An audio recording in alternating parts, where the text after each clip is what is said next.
Good Monday morning. Welcome into the zoo's Reptile House. We're doing our hashtag Zoo Open online daily Facebook live feed here in one of our WPA era buildings.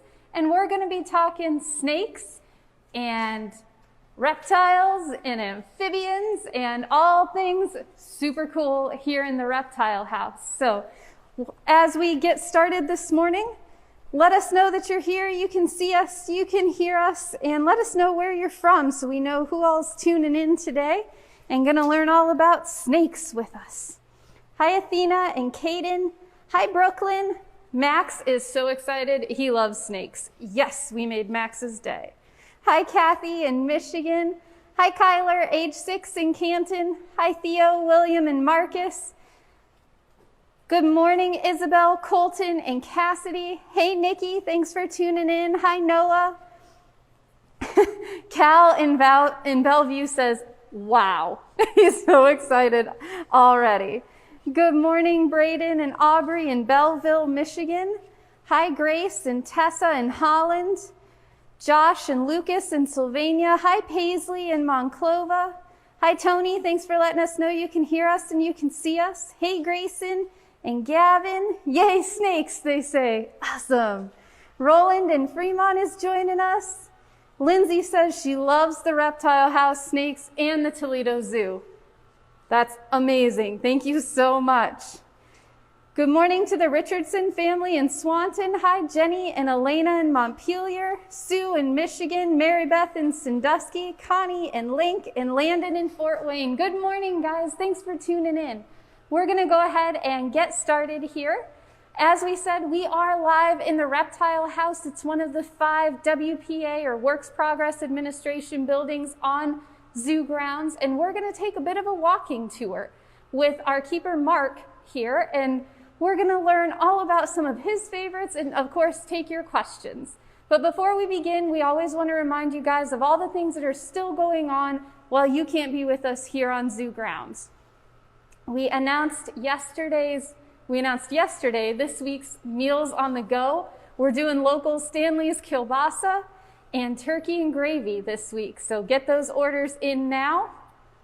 You can do that at toledozoo.org/mealsonthego. Remember, they feed 4 to 6 people, $40, and all you gotta do is swing by the zoo's Broadway entrance and pick them up. All right, we are also doing virtual classrooms of all different kinds through our education department, and we even added a new virtual offering, yoga. This coming Saturday morning, we'll be doing a 1-hour virtual yoga session via Zoom.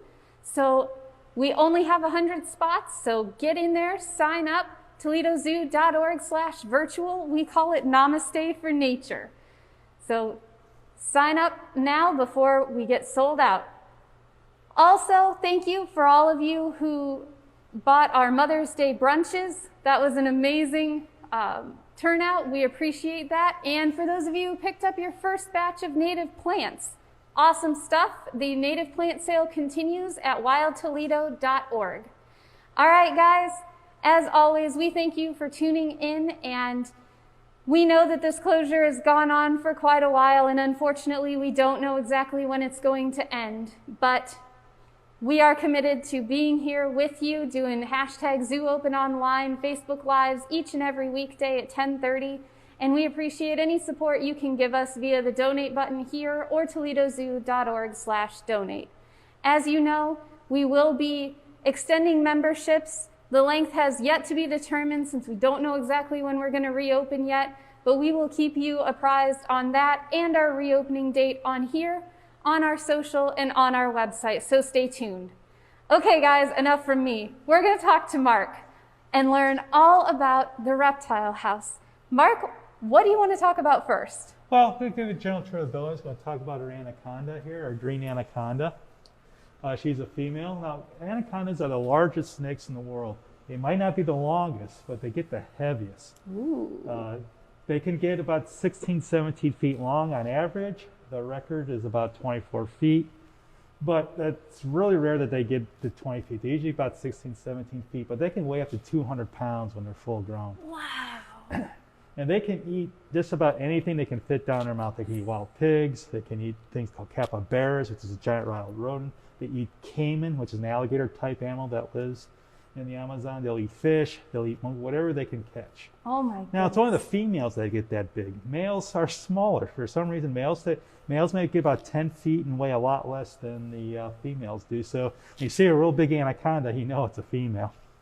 Very cool. And ours is currently in her water area here. Is that Yeah, common? they're very aquatic. As a matter of fact, their scientific means nectus means in Latin good swimmer.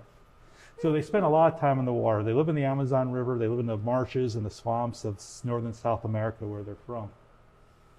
Very nice. And how long have we had an anaconda here? We've had anaconda pretty much on and off since the building's been open. Anaconda's a very popular animal, so we try to keep one on exhibit. A lot of people like to see really big snakes, so that's why we've had her.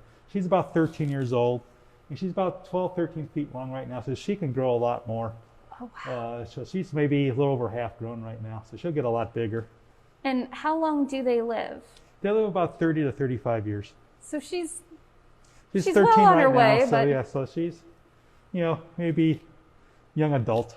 all right. And what do we feed her here at the zoo? But here we give her dead rabbits. We feed her once a month. We give her about a 2 or 3 pound dead rabbit. All right. Very cool. All right. And then Sam would like to know. Oh, I'm sorry. Here we go. Sam's question was, what do snakes eat in the wild? You mentioned a few things, but you said basically whatever they can fit in their mouth. They're strictly carnivorous. They eat other animals. So they'll eat whatever they can catch. They'll even eat other snakes. They'll eat like a boa constrictor if they get a hold of one. Oh, wow. They'll eat fish. Like I said, they'll eat caiman, monkeys, birds like storks. When they're smaller, the anacondas give live birth. They don't lay eggs.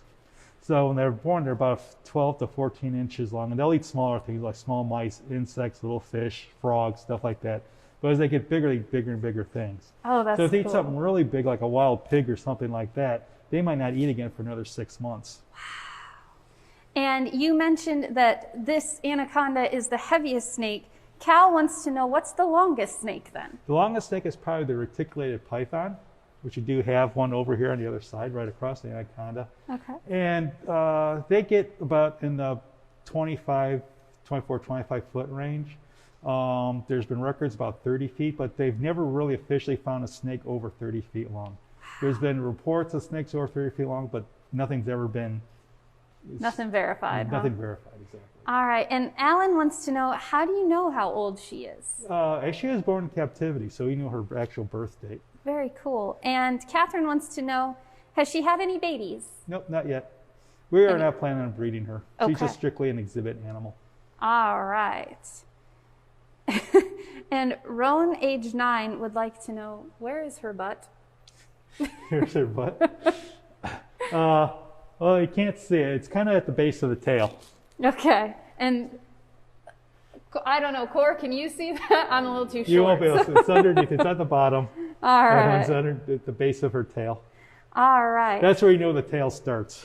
Very good. Okay. And Layla wants to know, where do they like to sleep? Really, to sleep, they kind of like to sleep in the water, actually. They spend a lot of time in the water. They'll crawl out and live underneath some bushes or whatever, but they spend a lot of time in the water. And April asks, do they digest animal fur or will they cough it up later?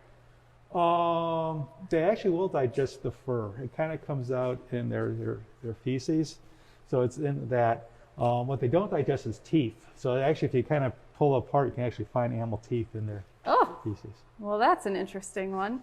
And can you recap for us again what environment anacondas live in? They live in the rainforest or also the marshy areas, swampy areas of South America, kind of northern central South America.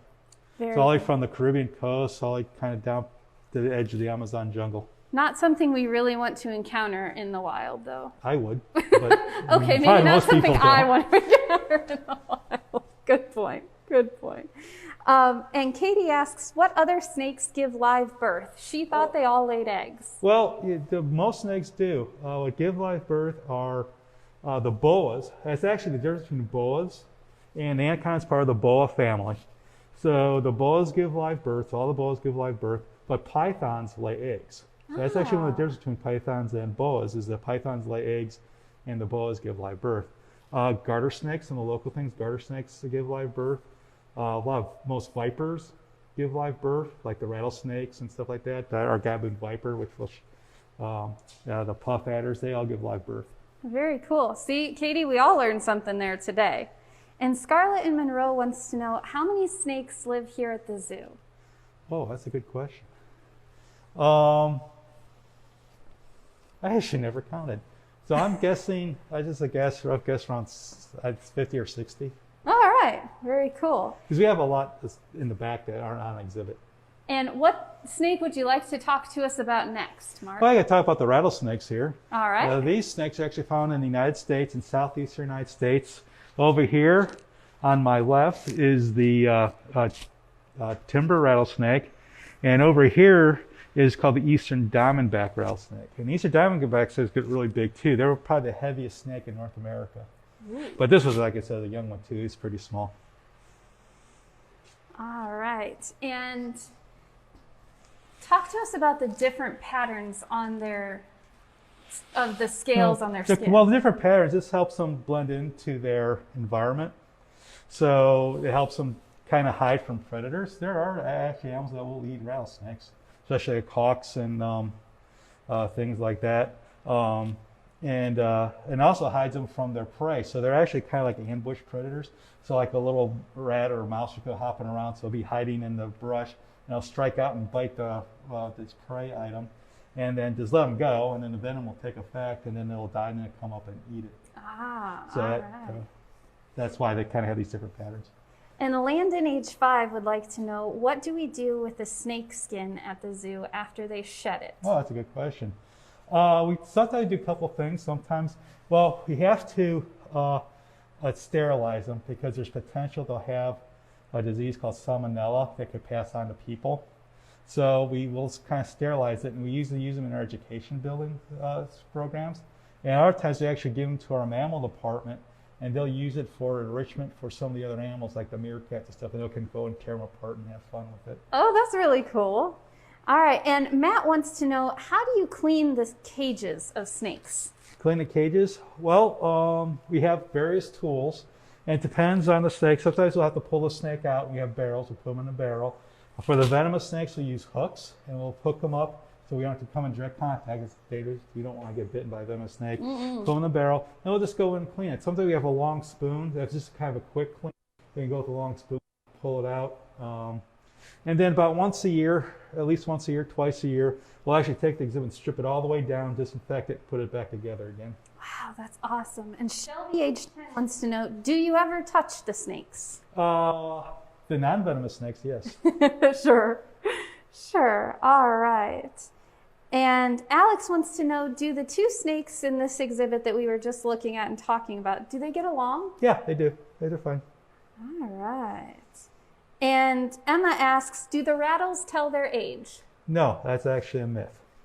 The rattles, what they do is every time they shed their skin, they get a new rattle, a new end on the rattle. And so sometimes they might shed 3 or 4 times a year.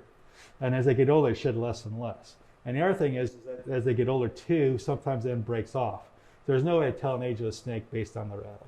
That is good to know. And Luke wants to know, will snakes eat other snakes? Oh yeah, yes. There's some snakes, like I was going to talk to you about the king cobra in a little bit, but king cobras in the wild only eat other snakes. And in North America, the king snake is actually eats a lot of other snakes, including rattlesnakes. All right. Lucy wants to know, what snake is the most venomous? The most venomous? Well, it depends what's biting you at the time. There's a lot of debate. The one snake, it's kind of a long story how they can tell the toxicity of snakes, but it appears that the most toxic snake is called the inland taipan from Australia. All right, great. And give us another one. What else do you want to talk about in here? Okay, let's go over here and talk about the king cobra. Ooh, all right.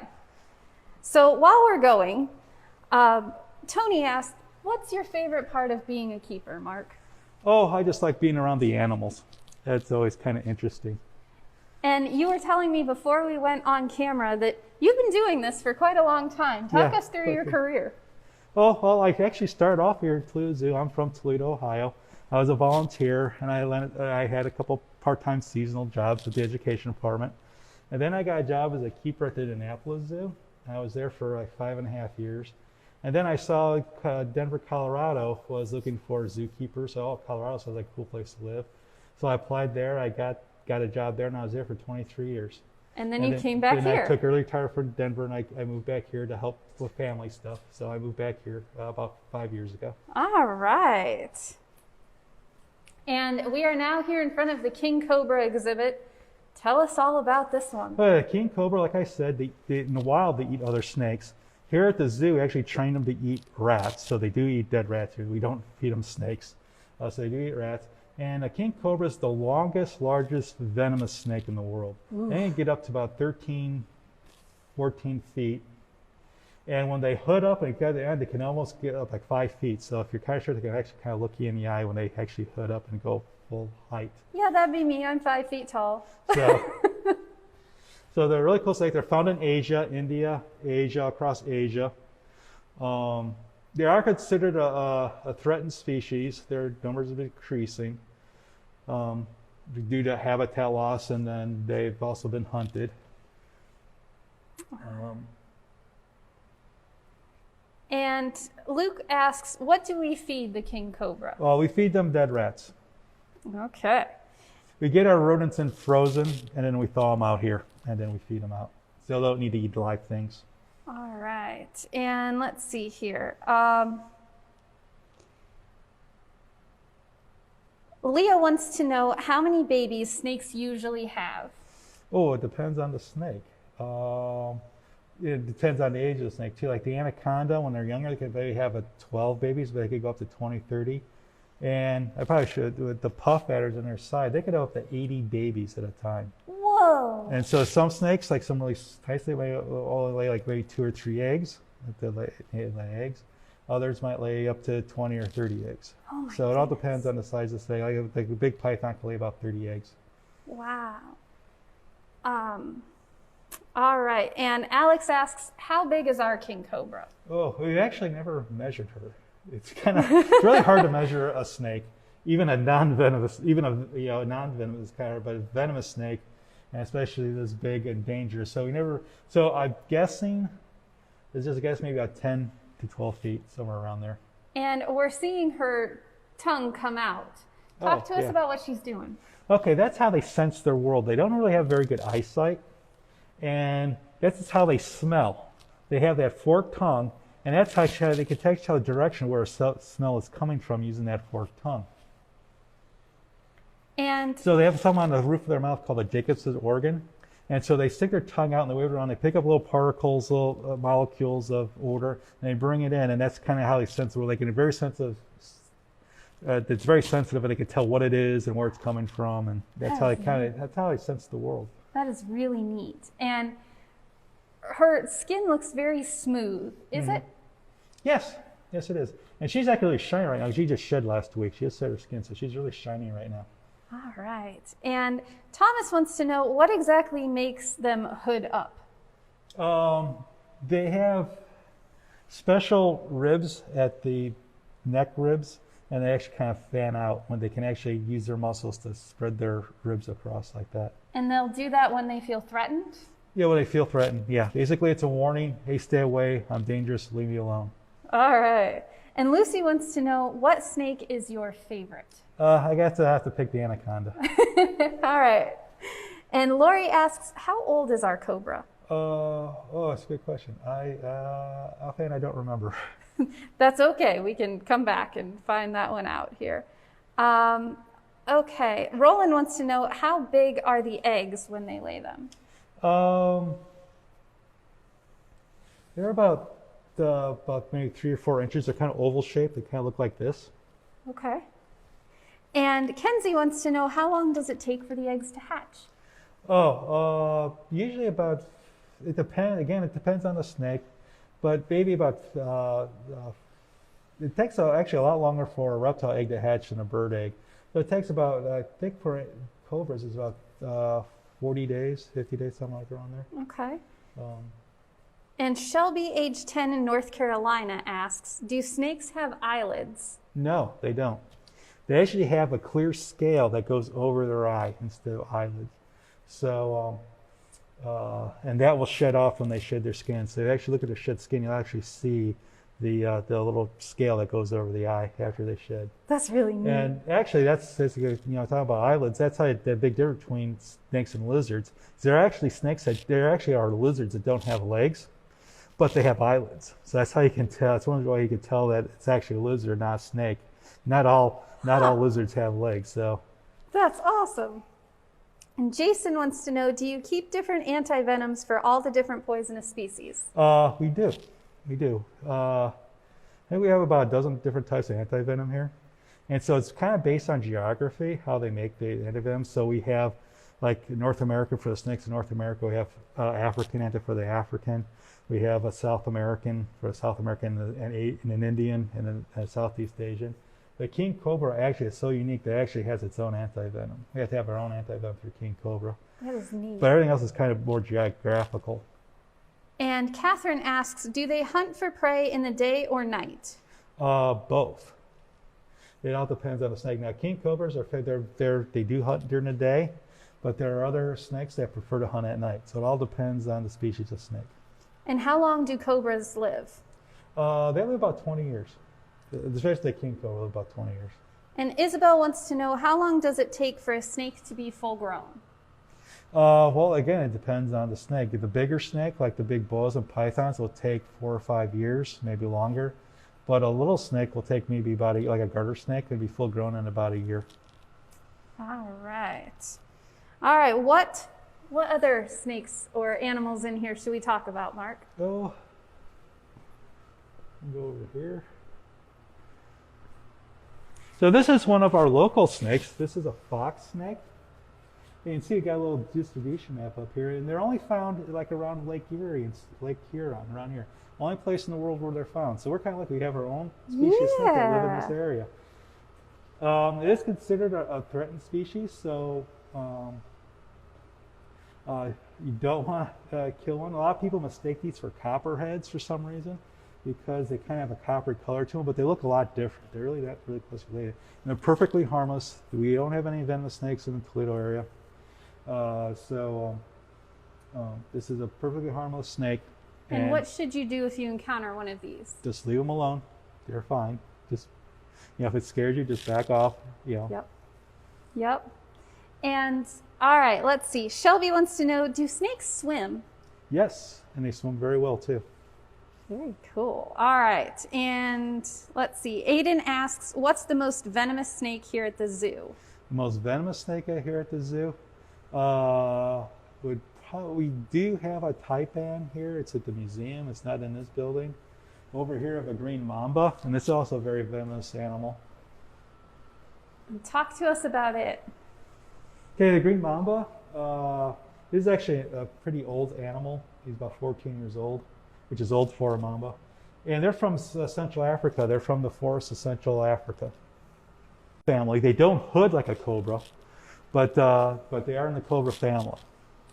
And we apologize, guys, that broadcast interrupted sign that came up there. We are in an old WPA era building, and so sometimes our signal is not so great, and we are actually right in the corner. So we apologize for that one, but we are back with you, so no issues there. Lucy wants to know, does the zoo plan on getting more snakes? Yeah, we're always getting new snakes in. Because our snakes, they get old and they die, so we have snakes replaced. We try different species. Sometimes we want to change things around. So we try to change the exhibit once or twice a year, so we get different things. So yeah, we'll probably get new snakes. All right. And over here's our copperhead I was telling you about. So this is what our copperhead looks like. Now, copperheads are found in Ohio, but in southern Ohio. They're not found up here. Okay. So fox snakes and copperheads do not occur together. So. And Logan asks, why is it called a fox snake? Fox snake? Some scientist a long time ago, when it was named it, thought it had a kind of a foxy smell to it. Oh. So the scientific name is actually Vulpina, which means snake in Latin. Which means fox in Latin. Very cool. And Alex asks, what are the threats to the fox snake? Development, so we're losing habitat, and people just killing snakes because they're scared of them. Absolutely. All right. What else? So we've made our way from anacondas. We went in and saw some rattlesnakes in the far room. We made our way around there. We came back out here to the king cobra. We've seen the fox snake, the green mamba, the copperhead. What else do we need to see? What are the can't miss items here in the reptile you house? see these called Gila monsters here. These are from the southwestern desert of the United States. So kind of Arizona, New Mexico, kind of southern Nevada, early southern Utah. We have these Gila monsters, and these are actually one of two only venomous lizards in the world. The other one is called the oh, my mind just went blank. Komodo? What? Komodo? Well, yeah, I was actually thinking there's another, they live in Mexico, and but anyway, they're very closely related to Gila monsters. Okay. And so, but the differences between the venomous snakes is their fangs that inject the venom are actually in their lower jaw. They're not in their, like in the snakes, their fangs are in their upper jaw, and for the Gila monsters, they're in their lower jaw. Very cool. Very cool. And they have some unique patterns. Yes. Yeah, and they also vary among the individual. That's how they come apart, is because they have all patterns, and they're both kind of black and this pinkish orange. And let's see. Lucy asks, do all of the animals in here, do they have names? No, we don't really name our animals here. The only animal that really has a name is our saltwater crocodile. His name is Baru. Yep, and we did a Facebook Live with Val on him a few weeks ago. So, but he's a name. All right. Sorry, guys. As we said, we dropped out there for a moment, but we're back, so stick with us. We're here. All right, we are over here in front of the reticulated python, which you told us is the longest. Yeah, this is the longest snake in the world. They can get up in the mid-20s easily. The record is over 29 feet, not quite 30 feet, but they don't get as big and bulky as the anaconda does, so they weigh a lot less. Very cool. And these are from Southeast Asia, like Indonesia and the Southeast Asia, like Vietnam and Thailand and stuff. And Mark, what would you say to people who are afraid of snakes? They're really fascinating animals, and you know, you really shouldn't be afraid of snakes. Just keep your distance. You know, they're marvels of nature.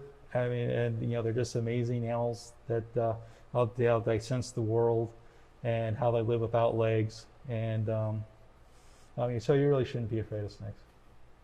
That's awesome. And how long has our reticulated python been here? He's been here. Actually, I'm not really sure because I've only been here 4 years, so he's been here as long as I've been here. Well, there you go. And approximately how long? He's about 14 feet long right now. My goodness. And in circumference, how big is he? He looks huge. Circumference, I'm guessing about 6-7 inches. Wow. At the middle, where he's the thickest. My goodness. And you said this one's a male?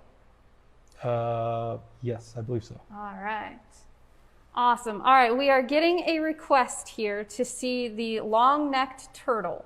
Oh, okay. We can go over here. We always try to grant requests, guys. We may not be able to get to it right away there, but he's sometimes hard to see. But we're going to give it our best shot. He was swimming around. Glass is a little dirty since we've been open to the public. We haven't really been cleaning our glass like we usually do. But he's kind of in that back corner. It's kind of. All right. And what makes the long-necked turtle special? Well, he's got the really long neck. I actually call these snake-necked turtles, and they're kind of they're basically two groups of turtles. One group. They're kind of divided into two groups. One group can push their heads all the way into their shell, like a box turtle and your panther, like all the turtles here in North America. But these guys, since their necks are so long, they actually kind of wrap their neck along underneath their shells off to the side.